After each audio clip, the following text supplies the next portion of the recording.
대한화력발전소에서 하청업체 청년 노동자로 일하던 김용균 씨가 사고로 떠난 지 일주일이라는 시간이 흘렀습니다만 사회적 파장은 더 커지고 있습니다. 사고 당일 회사 측이 사망사고를 경찰에 신고하기도 전에 컨베이어 벨트 가동 업무 지시가 내려졌다. 이런 증언도 확보가 됐는데요. 취재기자 연결해서 자세한 내용 들어보겠습니다. 이상곤 기자. 네, 전국부입니다. 네, 먼저 사망사고 당일에 회사 측이 숨진 김용균 씨를 발견을 하고도 경찰에 신고를 한 건 1시간 뒤입니다. 이 사이에 어떤 일이 있었던 겁니까? 네, 고 김용균 씨가 컨베이어 벨트에서 숨진 채 발견된 시간은 지난 11일 새벽 3시 23분입니다. 한국서부발전 측은 이후 1시간이 지난 새벽 4시 25분에 경찰에 신고했는데요.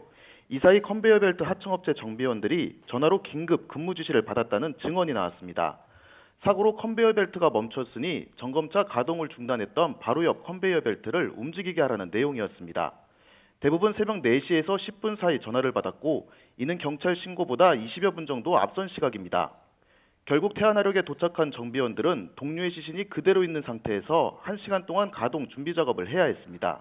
정비원의 말 직접 들어보겠습니다. 돈 벌려고 들어오라고 한 거예요. 근로자로 생각하는 게 아니고 이거 뭐 집에서 기르는 개만 못하게 이거 생각을 하는구나. 노예로 보는구나. 자괴감이 많이 들었어요.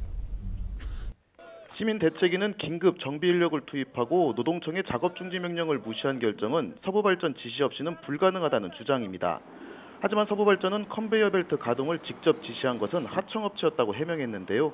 고용노동부의 특별 근로감독이 진행되는 만큼 진상조사가 이뤄져 반드시 책임을 물어야 할 대목입니다. 예, 동료의 시신을 옆에 두고 작업을 해야 하는 상황, 이 상황을 좀 어떻게 이해를 해야 됩니까? 어제 시민대책위와 김용균 씨 어머니 청와대 앞을 찾았다면서요? 네, 고 김용균 씨 사고와 관련해 출범한 시민대책위가 어제 청와대 앞에서 기자회견을 진행했습니다. 이 자리에는 고 김용균 씨의 어머니와 직장 동료도 함께했는데요. 김 씨의 어머니는 생전 아들의 바람대로 하청 노동자들의 비극을 멈추게 해달라며 대통령에게 호소했습니다. 함께 들어보겠습니다. 공기업에서 어떻게 이토록 무지막지한 말도 안 되는 일이 벌어지고 있는지 그 책임을 져야 한다고 생각합니다. 우리 아들의 바람대로 대통령 만남을 비록 아들은 못했지만 우리 부모라도 만나고 싶습니다. 이 자리에서 김 씨의 동료는 여전히 위험한 현장이 두렵다며 위험의 외주화를 없애달라고 목소리를 높였는데요. 시민대책위는 사고가 난 태안화력발전소의 운전을 전면 중단하고 안전대책을 마련할 것을 촉구했습니다. 또 위험한 업무의 외주화를 금지하는 법안을 12월 임시국회에서 처리할 것도 요구했습니다.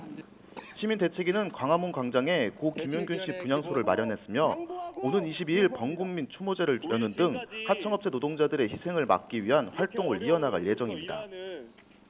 예. 자, 문재인 대통령도 애도의 뜻을 표하고 재발 방지 대책 마련하라 이렇게 주문을 했죠.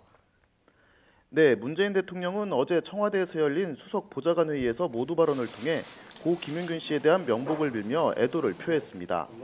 문 대통령은 이번 사고가 공기업의 운영이 효율보다 공공성과 안전에 우선순위를 두어야 한다는 경각심을 우리에게 주었다고 강조했습니다. 또 최근 산재 사망 사고의 공통된 특징이 주로 협력업체나 비정규직 노동자가 희생된 것이라며 철저한 원인 조사와 함께 재발 방지 대책을 마련하라고 지시했습니다. 문 대통령의 발언 들어보겠습니다. 원가 절감을 이유로 노동자의 안전을 책임져야 할 사용자 의무까지 바깥에 떠넘기는 위험의 외주화 현상이 멈추지 않고 있습니다. 발판 하나, 벨트 하나까지 꼼꼼하게 살펴 실태를 제대로 파악하고 재발 방지 대책을 마련해 주길 바랍니다. 이와 관련해 3당 원내대표들은 이번 임시국회에서 관련 법안을 처리하는 데 최선을 다하겠다고 밝혔습니다. 중대재해가 발생하면 사업주 처벌을 강화하고 안전한 작업만 하도급을 허용하도록 한 위험의 외주화 방지 법안은 이미 상당수 발의돼 있는데요. 그동안 각종 현안에 밀려 제대로 논의조차 이루어지지 않고 있었습니다. 우선 국회 환경노동위원회가 이번 주 소위원회를 열어 법안을 심사할 예정인 가운데 청년의 안타까운 희생 뒤에야 정치권이 뒷북대응에 나섰다는 따가운 시선은 피하기 어려워 보입니다. 예, 위험의 외주화 문제가 있을 때만 반짝 관심을 가져서는 안 되겠다 이런 생각을 다시 하게 되는데 지금 정부 움직임은 어떻습니까?